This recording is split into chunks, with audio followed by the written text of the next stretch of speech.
तभी भगवान ने केवल 12 सूत्र ही हमारे लिए लिए।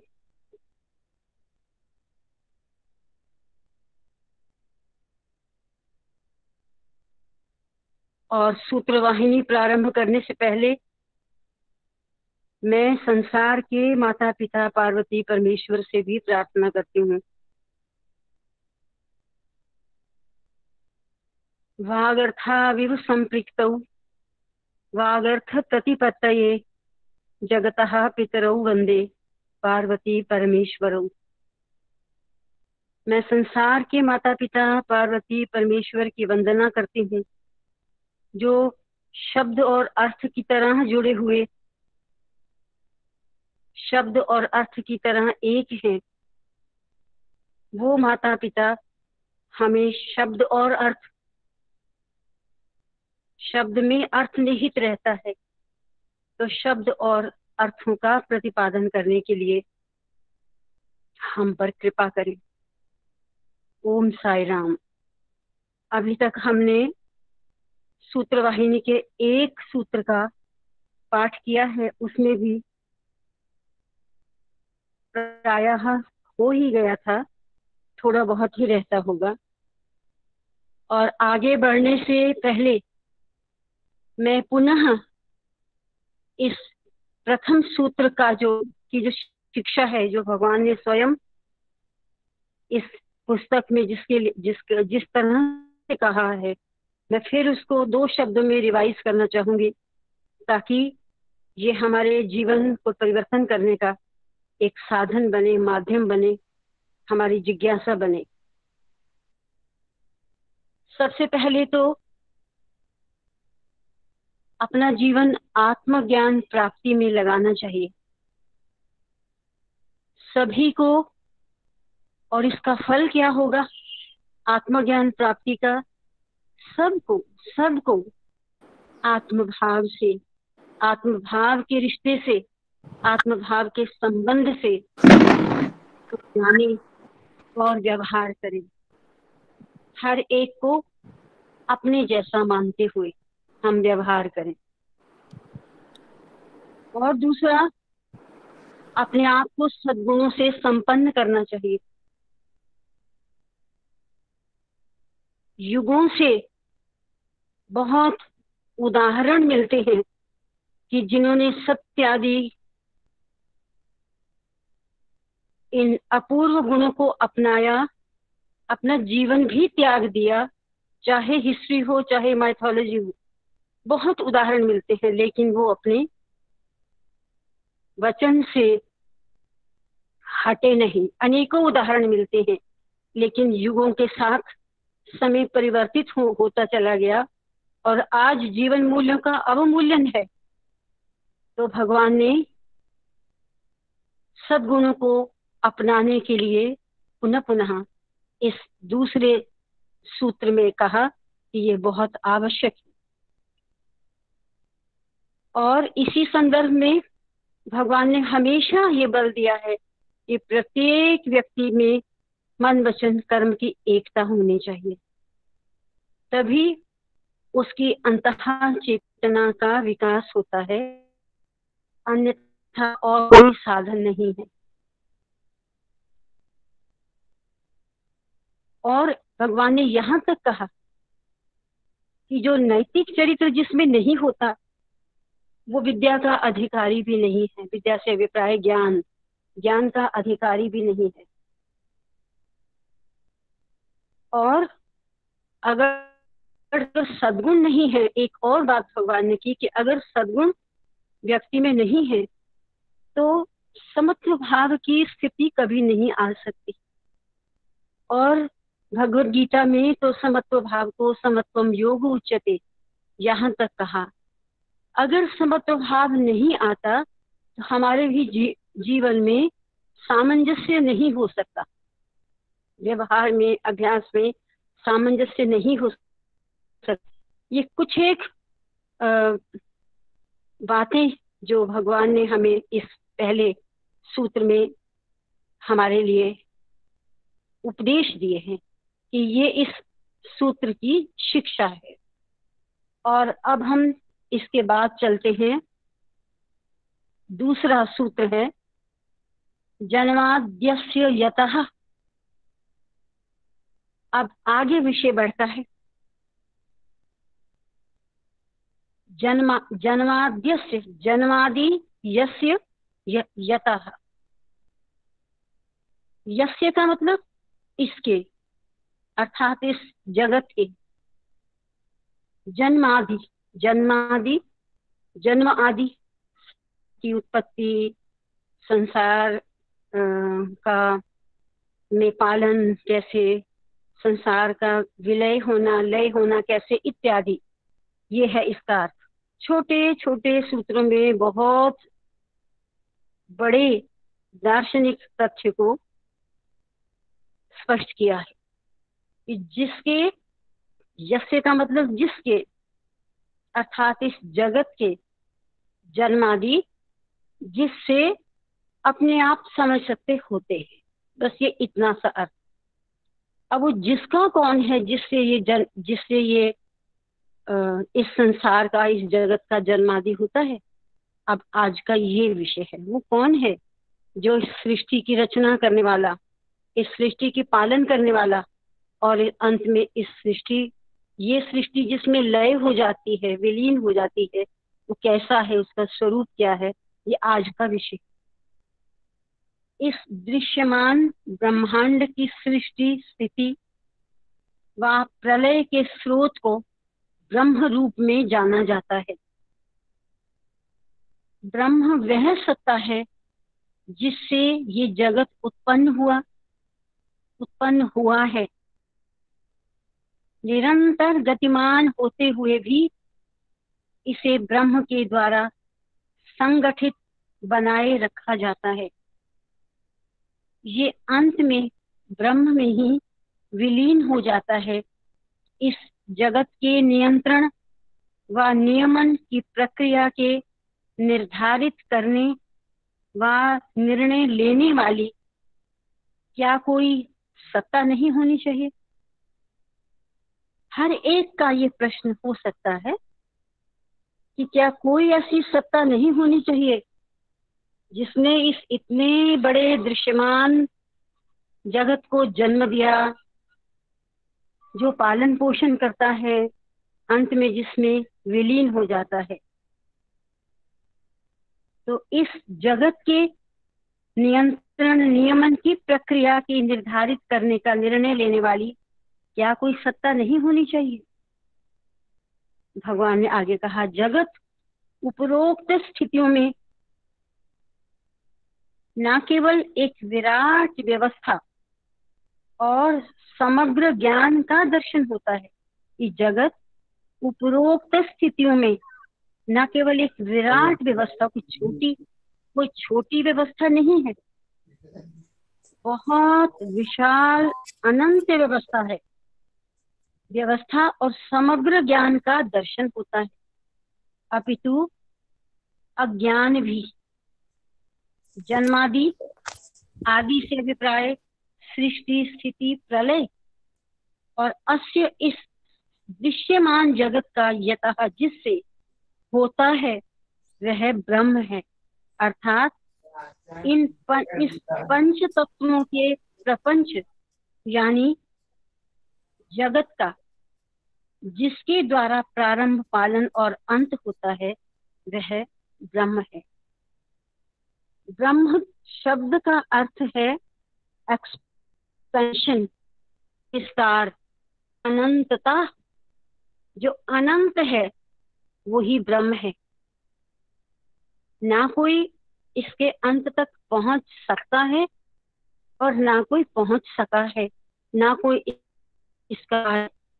इसका अंत है, यह इसलिए अनंत है। इतना विस्तृत है ये। और यही वो तत्व है जिससे इस इतने बड़े दृश्यमान, इस विराट दृश्यमान जगत का वटीकरण हुआ और पालन पोषण, स्थिति, संहार, विलय इत्यादि इसी। हम ब्रह्मांड की प्रकृति के संबंध में बहुत कुछ जानते हैं। ब्रह्म के स्वरूप को भगवान ने यहाँ पर, हम जो दृश्य ब्रह्मांड है, जगत है हमारे सामने, आगे हम ब्रह्मांड के बहुत को जान सकते हैं, किंतु जानने का जो उपकरण हमारे पास है वो क्या है? वो केवल आंख है, स्थूल आंख है। ऋषियों ने, मनीषियों ने अंदर जाकर अपने, क्या ध्यान रहा होगा, अंदर जाकर वैसे ध्यान से उन्होंने अनंत सृष्टियां इस ब्रह्मांड में विद्यमान है, उन्होंने जान लिया। लेकिन हमारी आंखों के सामने जो एक ब्रह्मांड है, हमारे पास जानने का कोई उपकरण नहीं, हमें कोई क्षमता नहीं कि हम उसको जान पाए। स्वयं भगवान ने कहा उसको जानने का उपकरण हमारे पास है और वो है आंख। भौतिक विज्ञान ने बहुत कुछ खोज की है और वह सब मानव मस्तिष्क से संभव हुई है। ये पदार्थों की तात्कालिक स्थिति के अनुसार उनका वर्णन और विश्लेषण करते हैं, जो उनको एट प्रेजेंट दिखाई देता है उसके अनुसार उसका विश्लेषण करते हैं वो। किंतु वस्तुएं कितने समय तक एक ही स्थिति में बनी रहती हैं? क्वेश्चन मार्क के रूप में ये प्रतिक्षण परिवर्तनशील है। किंतु इस अपरिहार्य परिवर्तन के होते हुए भी अपरिवर्तनशील सत्य या तत्व को जान लिया जाता है। ये अपरिवर्तनशील तत्व ही वह आधार है जिस पर तीनों स्थितियां प्रकट होती हैं, और वह तत्व ब्रह्म है, शाश्वत आधार, अविचल, अद्वितीय सत्य है। मुझे तो लगता है कि सारा ये विषय स्पष्ट हो गए। एक विषय को स्पष्ट कर दिया, एक एक तथ्य को, कि ये जो है वो बदलती रहती, एक नहीं रहती, वे प्रतिक्षण परिवर्तनशील है।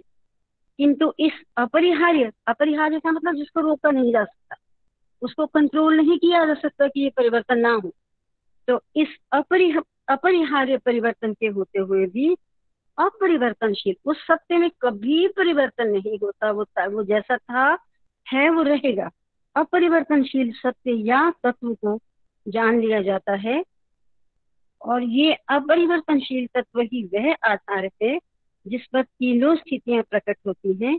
ये तत्व ब्रह्म है, शाश्वत आधार है, अविचल, अद्वितीय सत्य। भगवान ने जो यहाँ परिवर्तनशील की बात की है, कि जो प्रतिपल बदल रहा है, जो कई बार हम बात करते हैं कि जो भारतीय स्कूल ऑफ थॉट्स हैं उनमें बौद्ध भी हैं, बुद्धिस्ट फिलॉसफी भी है।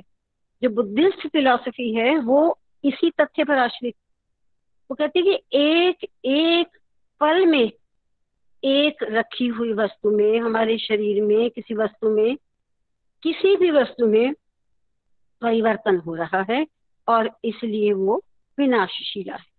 भगवान ने भी कहा कि ये सब परिवर्तनशील है, लेकिन एक तत्व ऐसा है जो अपरिवर्तनशील है, और वो केवल मात्र ब्रह्म है। वही शाश्वत, हमेशा रहने वाला आधार है, और उसको कोई बदल नहीं सकता। वो अविचल है, वो अद्वितीय है, उसके समान कोई दूसरा नहीं है, और वो सत्य है।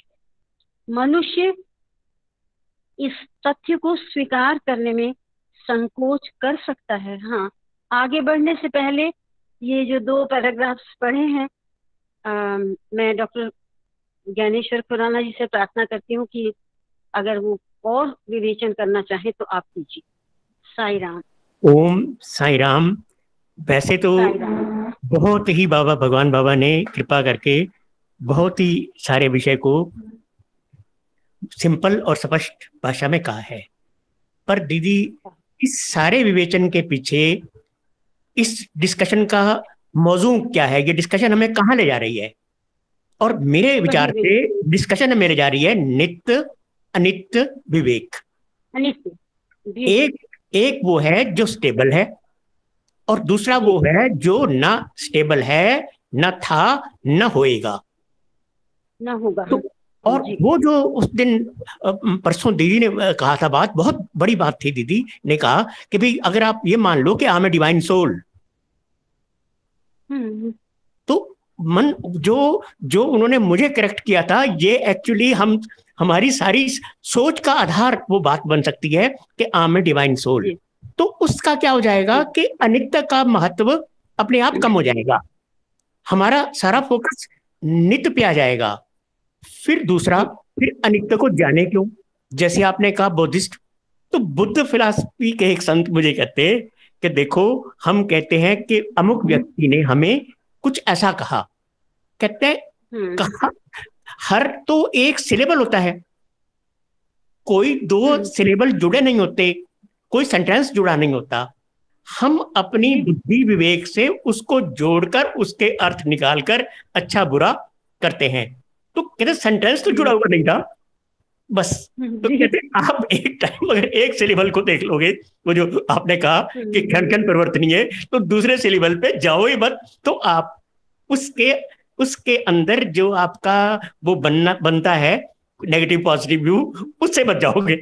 तो अगर परिवर्तनशील को देख ले तो भी बहुत बड़ी बात हो जाएगी, और अपरिवर्तन को देख ले तो उससे भी बड़ी बात हो जाएगी। बस फैसला हम सब लोगों का है। ओम साई राम। अपरिवर्तनशील तो इसलिए दिखाई नहीं देता कि हमारा जो मन है ना, मैं बुद्धि की बात भी नहीं करती, बुद्धि तो शायद स्वीकार करती होगी कि इस इतनी सुंदर सृष्टि के पीछे इसका चित्रकार कौन है, इसको बनाने वाला कौन है। लेकिन इस कदर ये मन ही है जिस कारण से इंसान इस कदर खोया हुआ है कि उसको इसके पीछे निहित सत्ता का जो शाश्वत सत्ता है उसका उसके बारे में सोचने का समय ही नहीं है। और खैर बातें तो इस विषय में बहुत सी करने वाली हैं, लेकिन यही ये कारण है कि आज स्वयं वो सत्ता अपनी अपनी सत्ता को, अपने स्वयं को, अपनी शक्ति को वो पहचान कराने के लिए कुछ रिएक्टिव हो रही कि मैं कुछ हूँ, इंसान समझने वाला नहीं है। बिल्कुल डॉक्टर साहब आपने ठीक कहा, नित्य अनित्य विवेक यही समझ। लेकिन नेति नेति से ये अनित्य और ये नित्य, तभी यहाँ पर भी हमें विवेक चाहिए, तभी हमें ये समझ में आ सकता है कि जिस दृश्यमान जगत में हम रहते हैं उसमें नित्य क्या अनित्य क्या। साई राम। आगे बढ़ते हैं। मनुष्य इस तथ्य को स्वीकार करने में संकोच कर सकता है तथा संदेह में पड़ सकता है, क्योंकि आधारभूत ब्रह्म अनुभव में नहीं आता। जो अनुभव किए जाते हैं वह नामों से युक्त होते हैं जो निरंतर परिवर्तनशील हैं। व्यक्ति रात्रि में किसी वृक्ष के सूखे ठूंठ को देखकर डर जाता है कि वह कोई भूत या अन्य विचित्र प्राणी तो नहीं है। ऐसा नहीं होता, यद्यपि वह ऐसा दिखाई होता नहीं है, लेकिन वो ऐसा दिखाई देता है कि हाँ कोई भूत ही होगा। इस भ्रांति का कारण अंधकार होता है। अंधकार वस्तु पर अन्य वस्तु का प्रत्यारोपण कर देता है। वो वस्तु वैसी नहीं है, लेकिन उसके ऊपर प्रत्यारोपण कर देता है जो वहां होती ही नहीं। इसी प्रकार माया के अंधकार में ब्रह्म दिखाई नहीं देता और वास्तविकता के रूप में इस पर जगत का प्रत्यारोपण हो जाता है। ज्ञान के द्वारा इस भ्रमित दृष्टि को दूर किया जा सकता है तथा सार्वभौमिक प्रेम का दर्शन होता है, जिसका कि पृथ्वी एक अंश है और जिसके साथ हमारा संबंध का आधारभूत कारण स्वयं ब्रह्म है। इस पैराग्राफ में भगवान ने कैसे सुंदर और सरल भाव से हमें समझाया है कि चाहे हम कैसे माने हम कि ये जो दिखाई देता है ये असत्य है और इसका आधारभूत ब्रह्म कहाँ है। और एक उदाहरण से स्पष्ट किया कि रात्रि के अंधकार में कैसे एक ठूंठ को देखकर कोई डर सकता है और ये भ्रांति उत्पन्न हो जाती है कि ये कहीं भूत तो नहीं है। लेकिन और इसको स्पष्ट भी कर दिया कि ये भ्रांति उस समय की भ्रांति है, लेकिन इस भ्रांति का कारण अंधकार होता है। अंधकार वस्तु पर किसी अन्य वस्तु का प्रत्यारोपण कर देता है जो वहां नहीं होती, और इस प्रकार माया के अंधकार में ब्रह्म दिखाई नहीं देता। स्वामी ने कैसे सुंदर सरल शब्दों में कि क्यों नहीं वो ब्रह्म दिखाई देता, इसको भी स्पष्ट कर दिया। कुछ अन्य लोग जगत की उत्पत्ति के कारणों में स्वभाव, स्वव्यवस्था, संयोग, काल आदि को बताते हैं, किंतु ये पृथक या मिलकर भी जगत की उत्पत्ति का कारण नहीं हो सकते, क्योंकि ये सभी जड़ हैं। इच्छा, संकल्प या स्व प्रवृत्ति करने में अक्षम है। ये सभी जो ऊपर जिनकी बात की, जीव स्वयं भी सुख दुख, उत्पत्ति क्षय, जन्म मरण की जंजीरों से बंधे हुए हैं। उपरोक्त सभी कारण पराश्रित एवं संदिग्ध हैं, अतः जगत या प्रपंच की उत्पत्ति के कारण रूप में ये स्वीकार्य नहीं हो सकती। स्वामी आगे कारण दे देकर अभी स्पष्ट कर रहे हैं। आगे बढ़ने से पहले इन 2 पैराग्राफ के विषय में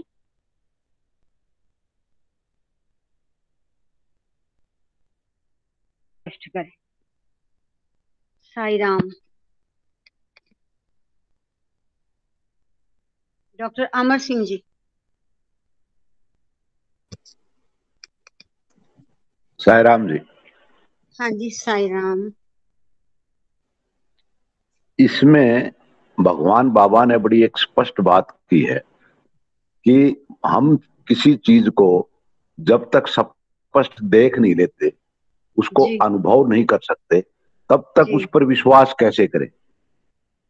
क्योंकि जो चीजें हमने अनुभव में आई हुई हैं उनके बारे में तो हम जानते हैं, उनको बता भी सकते हैं, उनका रूप का भी पता है, नाम का भी पता है, लेकिन जिसका अनुभव ही नहीं हुआ उसके बारे में विश्वास करना बड़ा मुश्किल हो जाता है। तो ये कहते हैं, ये जो संसार के बारे में बात कर रहे हैं ये परिवर्तनशील है, ये शीघ्र समाप्त होने वाला है, ये नश्वर है, स्थायी नहीं है। लेकिन हमारी आयु तो इसके काल के साथ देखें तो बहुत छोटी है। ये तो पता नहीं कब से, आदिकाल से सारा जगत बना हुआ और कब तक रहेगा। तो इसके परिवर्तनों को हम इतने सूक्ष्म रूप से नहीं जान पाते हैं कि ये सब कुछ सत्य है या असत्य हो रहा है। तो क्योंकि हमें जो दिखाई देता है हम उसका ये अनुभव मान सकते हैं। और फिर एक उदाहरण जो भगवान बाबा ने दिया अंधेरे का, भाई अंधेरे के अंदर भी हम कई चीजें, कई पेड़ भी, कई आग के पेड़ भी ऐसे नजर आते हैं जैसे कोई जानवर खड़ा हुआ हो। वो सारी भ्रांतियां हमारे दिमाग में होती है, तभी वो अक्स उभर करके आता है। तो वो सब अंधेरे के कारण ही हमारा भय उत्पन्न हो जाता है और तब हम एकदम ऐसा दिखाई देते हैं। तो ये कहते हैं, भगवान बाबा बताते हैं कि ये जो अंधकार में हमें वो भय लगा था, दूसरा प्रत्यारोपण हो गया था वास्तविकता के ऊपर, वो ये माया है, इसका अंधकार है जो कि इस सारे जगत के ऊपर फैला हुआ है और हम इसकी वास्तविकता को जान नहीं पाते हैं। ऐसा ही भगवान बाबा कहते हैं, जिस तरह ये ब्रह्मांड की एक पृथ्वी एक अंश है और इससे हमारा सीधा संबंध है, हम जानते हैं। तो लेकिन इस पृथ्वी ये कहाँ टिकी हुई है, इसका आसरा क्या है, आधार क्या है। आकाश में तो जितने सारे के सारे ये चंद्रमा है, सूर्य, तारे हैं, आकाश गंगा है, इनका आधार क्या है, कैसे ये इस आसमान के अंदर टिकी हुई, क्यों नहीं नीचे गिर पाती।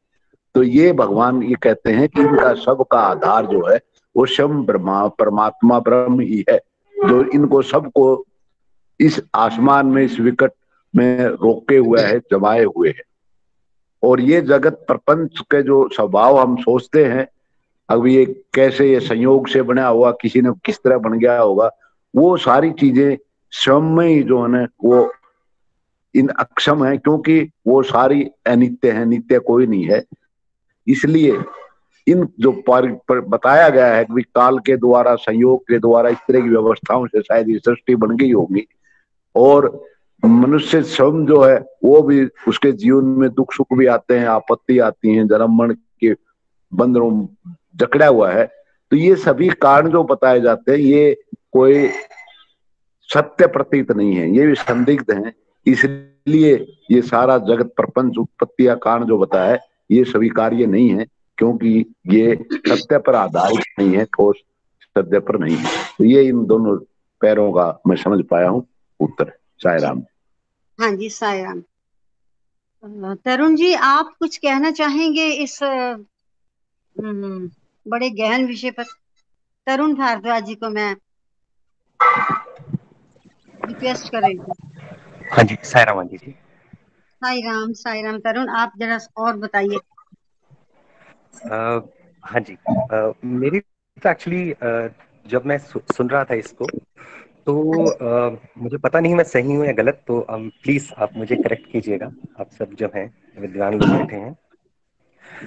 नित्य और अनित्य जो स्वामी समझा रहे थे, जी। इसका एक्चुअली शुरू शुरू में भ्रांति ऐसी होती है कि जैसे नित्य और अनित्य दो अलग चीजें हैं। हाँ जो संसार है ये अनित्य है और जो ब्रह्म है वो नित्य है। जी। लेकिन जब इसके बारे में थोड़ा सा मैंने सोचा, तो एक क्वेश्चन निकल के आया कि जैसे मैं हूं, मैं जमीन पर चल सकता हूं, मैं पानी पर क्यों नहीं चल सकता? या अगर मैं किसी जैसे रेगिस्तान है, रेतीली जमीन है, बहुत ज्यादा लूज जमीन है, उस पर मैं क्यों नहीं चल सकता? मैं धंस क्यों जाता हूँ? Reason is that for any change to happen, you require something that is changeless. किसी भी वस्तु को गतिमान करने के लिए आपके पास कुछ आधार होना चाहिए जो कि गतिमान नहीं है, जो कि स्थिर है। और हम देख रहे हैं कि हमारा जो सारा प्रपंच है, सारी सृष्टि है, it is in a flux. ठीक है जी।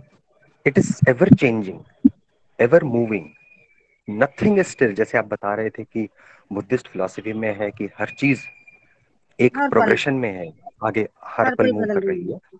जी। तो सोचने का विषय ये है कि उसका आधार क्या है। बिकॉज कुछ भी मूव करने के लिए हमें कुछ स्थिर होना जरूरी है। फॉर एग्जाम्पल, अगर मैं ट्रेडमिल पे भागता हूँ जिम के अंदर, तो वो ट्रेडमिल भी भागती है और उसके ऊपर मैं भागता हूँ, as a result of which कि मैं वहीं खड़ा रहता हूँ। वही मैं जब सड़क पे भागता हूँ तो मैं आगे पहुंच जाता हूँ।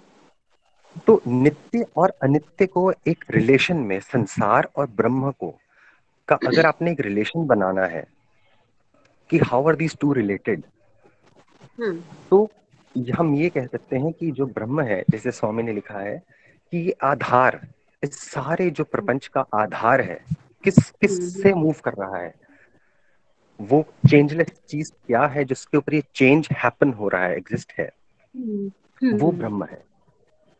जी। तो एक तरह से मतलब मुझे तो यही समझ में आया कि इन दोनों को हम अगर सपोज जोड़ना हो कि ब्रह्म और संसार को मैं कैसे एक दूसरे के साथ रिलेट करूं, तो मेरे दिमाग में ये एक थोड़ा सा विचार आया। और दूसरा, जैसे स्वामी ने कहा कि अंधेरा जो है वो प्रत्यारोपण पहले छुपाता है, फिर प्रत्यारोपण करता है। स्वामी ने बिल्कुल यही जो डेफिनेशन माया की दी थी, मेरे ख्याल में कुछ वाहिनी पहले जब मैंने अटेंड किया था, तो चेंज हो के माया, माइंड, ये सब चीजें चेंज होके आई थिंक एक दूसरे का पर्यायवाची ही बन जाते हैं। लेकिन इसके अंदर एक और चीज जो स्वामी कहते हैं कि एक बार जब आपको ज्ञान हो जाता है तो फिर वो जो आदमी है वो दोबारा संसार में नहीं लिप्त होता। इसका मुझे भी एक छोटा सा एग्जाम्पल मैं सोच रहा था कि जैसे अगर सपोज मैं एक अंधेरे कमरे में जाता हूँ, अंधेरे कमरे में एक रस्सी पड़ी है, जो कि वेदांत का बहुत पुराना एक दृष्टांत है। एक रस्सी पड़ी है, अंधेरे के कारण मुझे वो सांप लगने लग जाती है और मैं डरने लग जाता हूँ। लेकिन उसी टाइम एक आदमी आता है और वो 1 सेकंड के लिए, सिर्फ 1 सेकंड के लिए लाइट ऑन करके ऑफ कर देता है। उस 1 सेकंड के अंदर मुझे पता लग जाता है कि वो रस्सी, वो सांप नहीं है, वो रस्सी है। उसके बाद चाहे वो लाइट ऑफ भी हो गई, मैं दोबारा अंधेरे में आ गया, लेकिन हमेशा हमेशा के लिए मेरे मन से वो डर निकल गया। तो एक जो कॉन्सेप्ट, ये भी बड़ा मुश्किल था मुझे समझना कि ऐसा कैसे होता है कि जिसको एक बार ज्ञान हो गया वो दोबारा संसार में लिप्त नहीं हो सकता। तो इस उदाहरण से मुझे मैंने एकदम वो चीज मैच कर गई। और शायद मैं गलत हूं तो प्लीज मुझे कोई करेक्ट कीजिए, तो I will be really very happy. बस मुझे इतना ही कहना है। साई राम आंटी, साई राम। साई राम। देखिए, भगवान ने हमें जो इस सत्संग में चुना है, हम लोग चाहे पात्र हैं या नहीं हैं, लेकिन उसने इसलिए चुना है कि मेरे ये जो बाल हैं, जो अबोध बालक हैं, ये इन गहन विषयों पर चर्चा करके अल्टीमेटली किसी निर्णय पर पहुंचे, इसलिए उसने चुना है। अब देखिए, हम मोटे शब्दों में तो कह सकते हैं ना, बहुत विवेचन में ना भी जाएं, जो दार्शनिकों की तरह। ये तो पक्का है कि अपने बच्चों को भी हम ऐसे ही समझाते हैं, और हमें भी यही समझ में आती है कि ये जो इतना बड़ा हम ये सृष्टि को देखते हैं अपने सामने, समय पर सूरज उदय होता है, समय पर छिपता है, समय पर फसलें उगती हैं, होती हैं, पकती हैं, समय पर तारे चंद्रमा उगते हैं, इत्यादि इत्यादि। जो ये इतना नियमबद्ध प्रकृति को हम देख रहे हैं, आखिर इतने एक घर का संचालन करने में मुश्किल हो जाती है, लेकिन इतनी बड़ी सृष्टि का संचालन कोई तो कर रहा होगा, और वो कोई और कोई नहीं, वो कोई ऐसी परम सत्ता है जिसको विभिन्न नामों से तरह तरह से कहा गया। आगे भगवान ने स्पष्ट किया, कोई विष्णु कहे, कोई ब्रह्मा कहे, कोई ब्रह्म कहे, लेकिन उसको यहाँ ब्रह्म तत्व उपनिषदों में, वेदों में, वेदांत में उसको ब्रह्म ही कहा है। तो वह जो सत्ता है वो ब्रह्म सत्ता है, जो इस सभी का संचालन कर रही है। लेकिन मुश्किल यहाँ आती है कि ये जो दृश्यमान सुंदर जगत है, इसको देखने में इंसान खो गया, लेकिन कोई कोई महापुरुष सोचने लगता है कि इसको किसने बनाया, मैं उसको तो देखूं कि वो कौन है। बस यही हमारी जिज्ञासा अगर है तो हमें वो उसी सत्ता तक ले जाएगी जहां पर पहुंच के हम एक हो जाते हैं। अभी तो ये विवेचन है जो भगवान ने विवेचन दिया। और जो आपने वेदांत में, ये बड़ा प्रसिद्ध उदाहरण है रस्सी और सर्प का, रज्जू और सर्प का, वो भी भ्रांति क्षणिक ही तो होती है। उसके बाद जब ज्ञान हो गया तो हो गया, उसके बाद तो कोई संदेह नहीं रहता कि ये सर्प है, नहीं वो रज्जू है। इस तरह से तो हमें भी इस सृष्टि में उसके सत्स्वरूप को समझने के लिए निरंतर प्रयत्नशील होना है। और प्रयत्नशील होने के रास्ते जो बताए हैं वो पहले ही सूत्र में, कि हमें आत्म भाव से रहना, हमें सद्गुणों को अपनाना, हमें समत्व भाव को रखना, ऐसी साधना से हम इस ऊंचाई तक धीरे धीरे पहुंच सकते हैं। नहीं तो और कौन से रास्ते होंगे कि जिनसे हम पहुंचेंगे, क्योंकि हमारे मनीषी, हमारे ऋषि कोई बाहर के उपकरणों से नहीं पहुंचे, वो भी पहुंचे तो केवल अपनी अंतर चेतना को विकसित करके ही वो पहुंचे वहां तक। और ऊपर से तो आंखों से, स्थूल आंखों से तो इसको हम देख रहे हैं, लेकिन हम वहां तक पहुंच नहीं पाएंगे। मुझे तो इतना ही समझ में आया। आगे चलते हैं। साई राम। हाँ जी, साई राम। साई राम। ये अगर आज्ञा हो तो फिर मैं ये थोड़ा क्लियर करूं भाई, ये थोड़ा हाँ जी, जो हाँ मेरे बिल्कुल दिमाग में कीजिए। हाँ जी बिल्कुल कीजिए। ऐसा है साई राम। ये जो बात हुई कि अगर हमें एक बार ज्ञान हो जाता है तो क्या हम दोबारा इस संसार में अपना लिप्त हो सकते हैं? तो ये जो पहला हमारा ब्रह्म सूत्र था उससे रिलेटेड है कि जब हम भगवान को जानने की जिज्ञासा करते हैं, जब तक ये आधार नहीं बनता मन से, जैसे हमारे पास फूड आइटम्स तो पड़ी हैं लेकिन अग्नि नहीं है, और अग्नि से हम वो फूड आइटम बना सकते हैं, नहीं तो वो कच्चा रहेगा। इसी तरह ये जो भगवान को पाने की जो जिज्ञासा है वो अग्नि का काम करती है। जब ये हमें ज्ञान हो जाता है तो हमें हमें वर्च्यूज मिलती हैं, जैसा कि आ चुका है कि शम क्या है? बैलेंस ऑफ माइंड है। वो 6 है ना, आज 6 संपत्ति हैं जो वर्च्यूज हैं वो हमें मिल जाती हैं। और जब तक वो नहीं मिलती तो समझो कि जो 2 फैक्टर चाहिए हमें इस संसार से छुटकारा पाने के और भगवान में मर्ज होने के, वो जो वैराग्य और जो वैराग्य है और विवेक है। तो समझो कि अगर ये 6 जो एट्रीब्यूट्स हैं, जो 6 ये वर्च्यूज हैं, अगर वो हमारे में नहीं आई तो कहीं कसर रह गई हमारी। ये 6 हमें जरूर चाहिए, 6 गुण जरूर चाहिए, जैसे शम, दम, उपरति, तितिक्षा, श्रद्धा और समाधान। तो ये समाधान जो फोकस ऑफ माइंड, जब ये आ जाती हैं तो इंसान क्या करता है, मन जो है हमारा पूर्ण रूप से शांत हो जाता है। और फिर उससे क्या होता है, ये जो शांत हो जाता है, ये जो जब हमें ये 6 वर्च्यूज हमारे अंदर आ जाती हैं तो वो जितेंद्रिय हो जाता है मनुष्य, और तब उसे ये सब ज्ञान जो मिलता है वो दोबारा इधर नहीं भागता, संसार की तरफ नहीं भागता।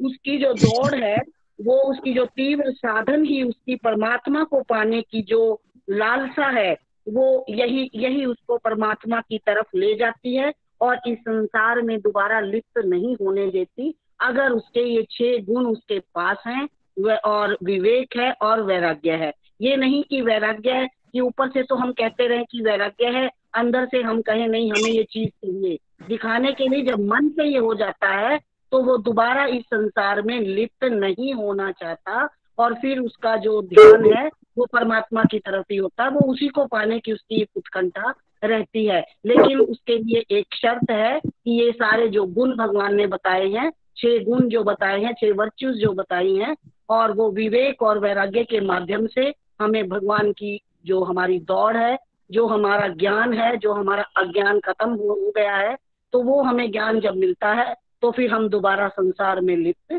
नहीं होते। मेरे तो ये थोड़ा सा समझ आया था। ओम श्री साई राम। ये 6 उस जो ब्रह्म की जिज्ञासा रखता है, ये भगवान ने कहा कि जो जिज्ञासा रखने वाला उसकी ये 6 योग्यताएं हैं। अगर ये योग्यताएं उसमें हैं तब वो आगे बढ़ सकता है। ये तो उसके फर्स्ट स्टेप्स है 6 विवेक इत्यादि, तब वो आगे बढ़ सकता है, तब कहीं जाकर उसको इसका ब्रह्म की जिज्ञासा, उसकी अपनी इस जिज्ञासा की तरफ वो बढ़ता है।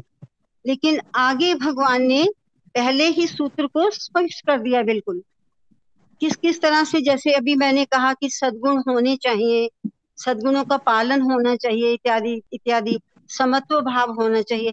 इन सबको अपनाकर, सबका पालन करके ही उसमें समत्व भाव आ सकता है, नहीं तो नहीं।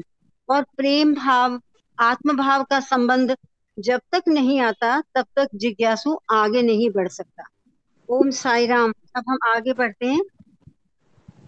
इस सूत्र जन्माद्यस्य यतः का प्रयोजन हमें उस सबके वास्तविक आधार की खोज करना है जो है सिंगल इन्वर्टेड में लिखा है, और था ये भी सिंगल इन्वर्टेड में, और तथा होगा ये भी सिंगल इन्वर्टेड में। ये महत्व के विषय में बताता है कि जो कि है, जो है, जिसका अस्तित्व है, जो है, को हो जाना में परिवर्तित करने का कारण है।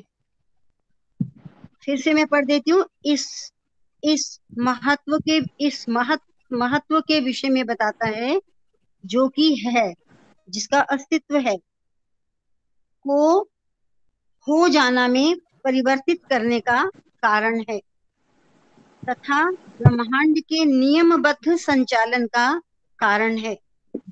आधुनिक विज्ञान पदार्थ की संरचना का अन्वेषण कर सकता है और व्याख्या कर सकता है कि ये कैसे बना, किंतु वह इस बात की जांच व खोज नहीं कर सकता कि ये ऐसा क्यों बना।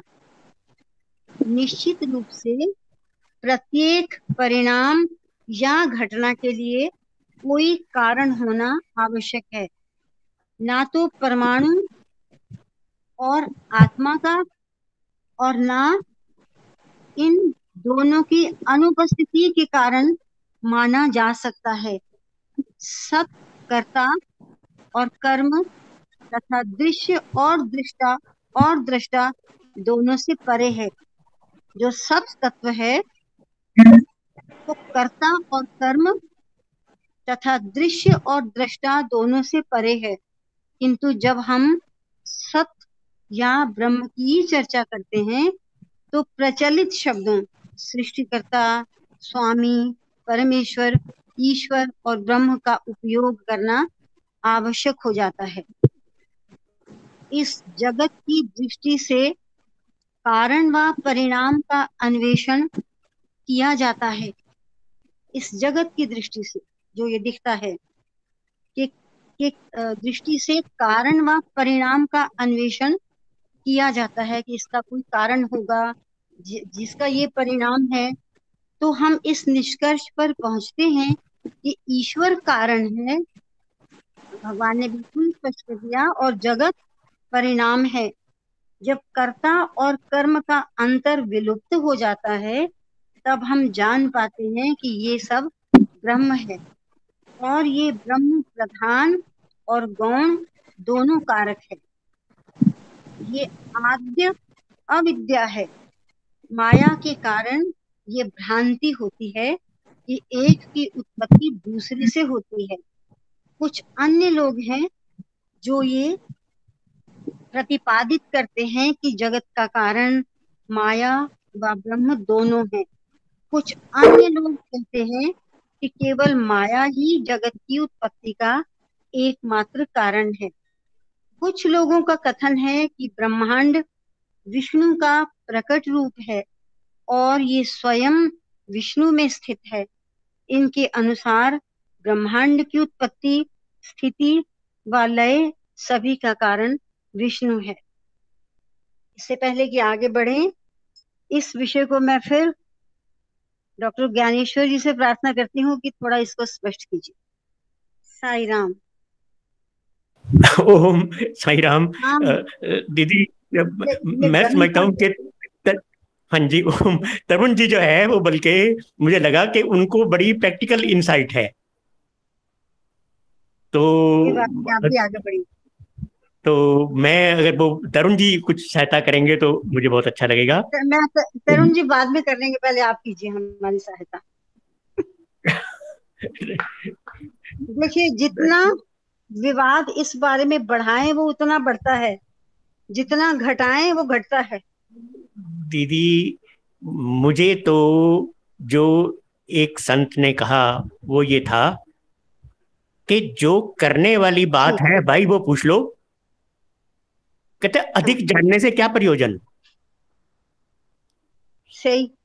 बस उन्होंने नटशेल में सारी मेरी कहानी खत्म कर दी। अर्थात अर्थात अर्थात जो इसमें इंटेलेक्चुअल क्यूरियोसिटी का कोई अंत नहीं है और उसकी कोई उसका कोई, जो उन्होंने बड़े सख्त शब्दों में कहा था, नारायण करने वाले को पूछ लो, तो उस दैट मीन्स कि उसकी कोई प्रैक्टिकल यूटिलिटी नहीं है।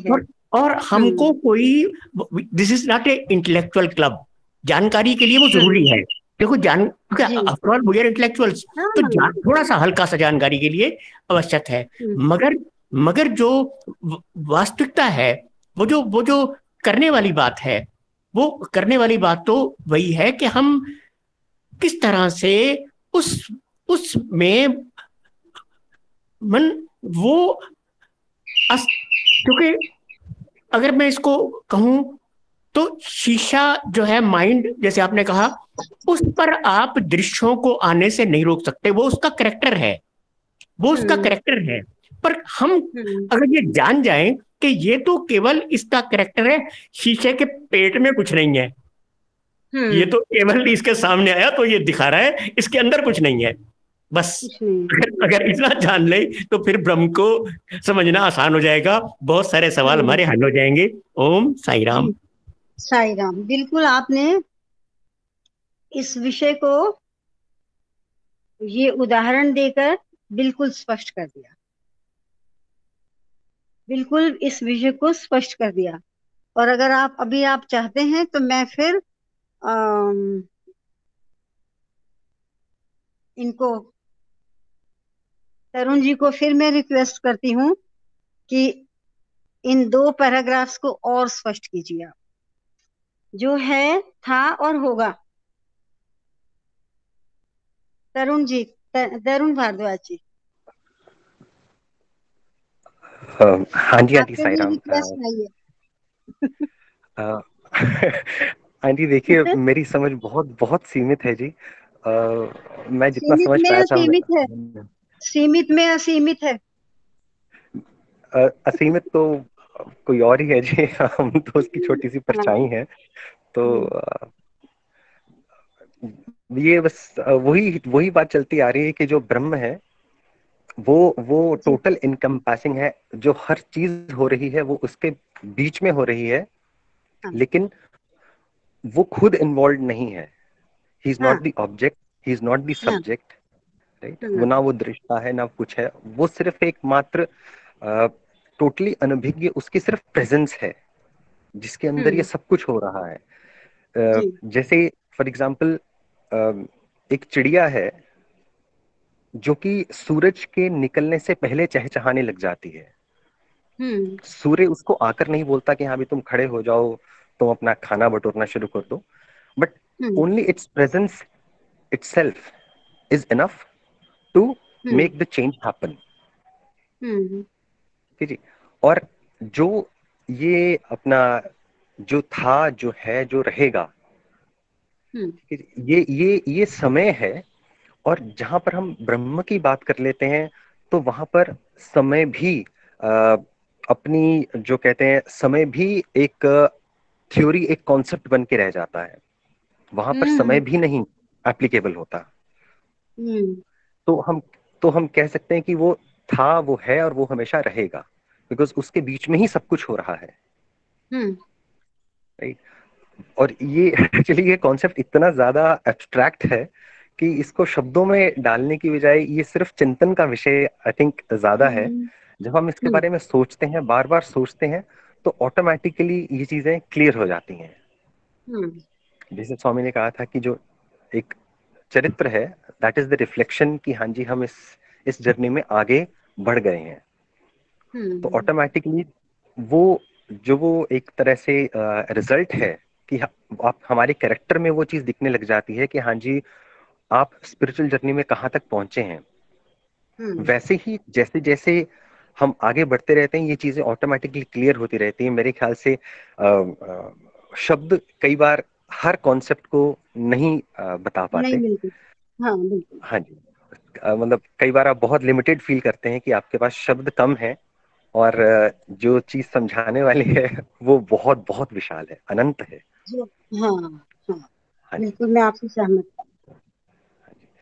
तो मैं तो इतना ही कहूंगा जी, कुछ हाँ, और समझ में आएगा जो तो मैं जरूर। बिल्कुल जो हम अनुभव करते हैं, बस वही बात है कि हमारे पास उतना एक्सप्रेशन शब्दों का नहीं है कि जो हम अनुभव करते हैं। ये ब्रह्म का, परम आत्मा का विषय ही कुछ ऐसा है।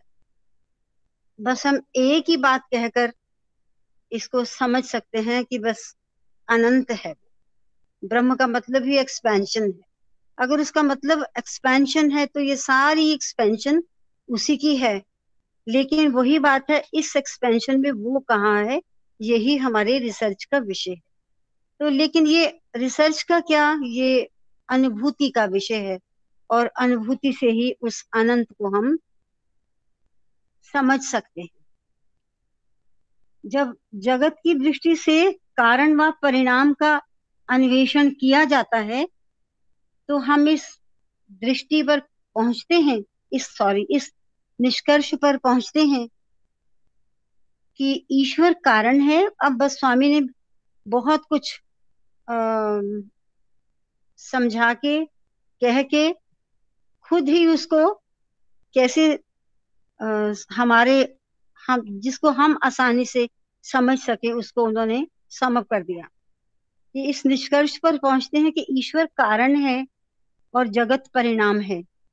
जब कर्ता और कर्म का अंतर विलुप्त हो जाता है तब हम जान पाते हैं कि ये सब ब्रह्म है। ये ब्रह्म प्रधान और गौण दोनों कारक है। ये आद्य अविद्या है। माया के कारण ये भ्रांति होती है कि एक की उत्पत्ति दूसरे से हुई। कुछ अन्य लोग हैं जो ये प्रतिपादित करते हैं कि जगत का कारण माया व ब्रह्म दोनों हैं। कुछ अन्य लोग कहते हैं कि केवल माया ही जगत की उत्पत्ति का कारण है। एक कॉन्सेप्ट के बीच में माया का भी है। इसी कारण से कहीं ना कहीं फिर हम उलझ के रह जाते हैं। कुछ लोगों का कथन है कि ब्रह्मांड विष्णु का प्रकट रूप है और ये स्वयं विष्णु में स्थित है। इसके अनुसार ब्रह्मांड की उत्पत्ति, स्थिति व लय सभी का कारण विष्णु है। जो वैष्णव संप्रदाय है वो विष्णु तत्व को ही सर्वोपरि एक तत्व मानते हैं जिससे सृष्टि उत्पन्न होती है, लय होती है, इत्यादि इत्यादि। निश्चय ही ब्रह्मांड में रचनाकार के बिना कोई वस्तु रचित नहीं हो सकती। स्वामी कैसे समझा रहे हैं? फिर ब्रह्मांड के रचयिता का स्वरूप क्या होना चाहिए? उसे अपरिमित बलशाली, अनंत महिमा युक्त और पूर्ण सर्वज्ञ होना चाहिए। प्रत्येक मनुष्य के लिए ऐसे स्वरूप की कल्पना कर पाना संभव नहीं है। यद्यपि ये प्रत्येक मनुष्य के जीवन के लक्ष्य की परिणति है। इसकी कल्पना दो लक्षणों से की जा सकती है, एक तटस्थ और दूसरा स्वरूप। तटस्थ अस्थाई समय सापेक्ष चिन्ह है। अस्थाई जो थोड़ी देर को रहने वाला, समय सापेक्ष जो समय की सीमा में आता है, वो ऐसा चिन्ह है। और ये सही रूप का बोध नहीं करा सकता क्योंकि ये खुद ही समय की सीमा में बंधा हुआ है। ये केवल कभी कभी लक्षण और झलक प्रकट कर सकता है। स्वरूप का अर्थ है संपूर्ण वास्तविकता। ये सहज ज्ञान के उद्भव का परिणाम है। ये अंतस्थ अलौकिक अनंत स्रोत को प्रकट करता है। ब्रह्मांड की प्रत्येक वस्तु 5 गुणों से युक्त होती है। और वो 5 गुण कौन से हैं? हर एक में ये 5 गुण अस्ति, भाति, प्रियम, रूपम, नामम। अस्ति का अर्थ है अस्तित्व का होना, एग्जिस्टेंस होना। ये हर वस्तु का लक्षण है।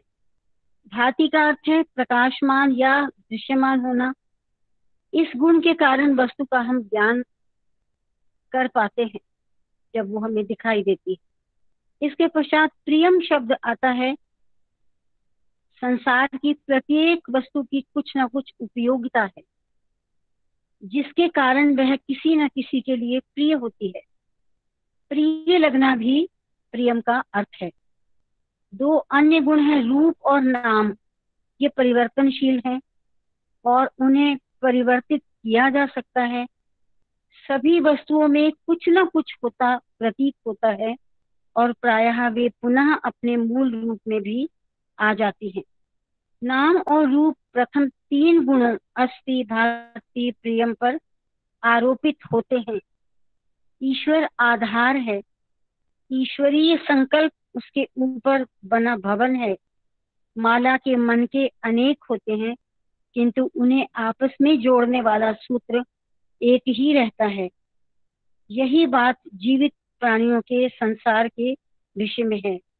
नित्य सर्वव्यापी परब्रह्म सर्वोच्च दिव्य चैतन्य ईश्वर आधार है।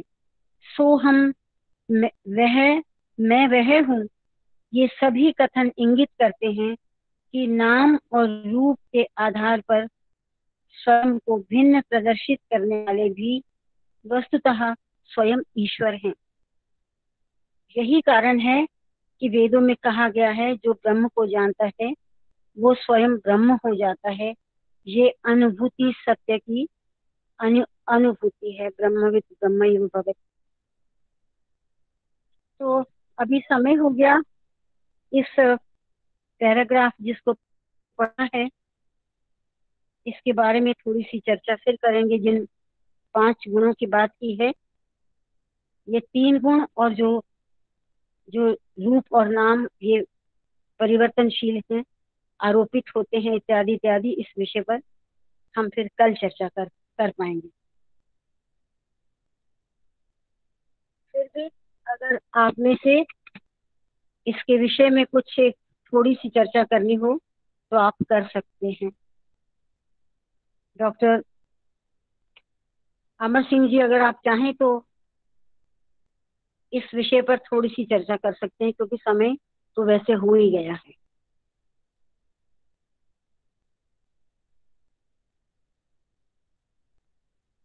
Doctor Amar Singh ji, doctor Amar Singh ji. नहीं, कल ही करेंगे चर्चा में सारा। हाँ जी, ठीक है, क्योंकि अभी अभी पढ़ा है इसको। कल ही चर्चा करेंगे हाँ, विशेष विशेष। जी हाँ, जी हाँ।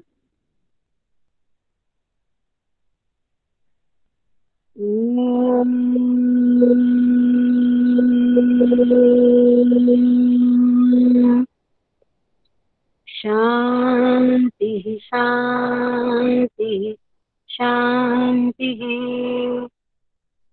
समस्तलोकाः सुखिनो भवन्तु।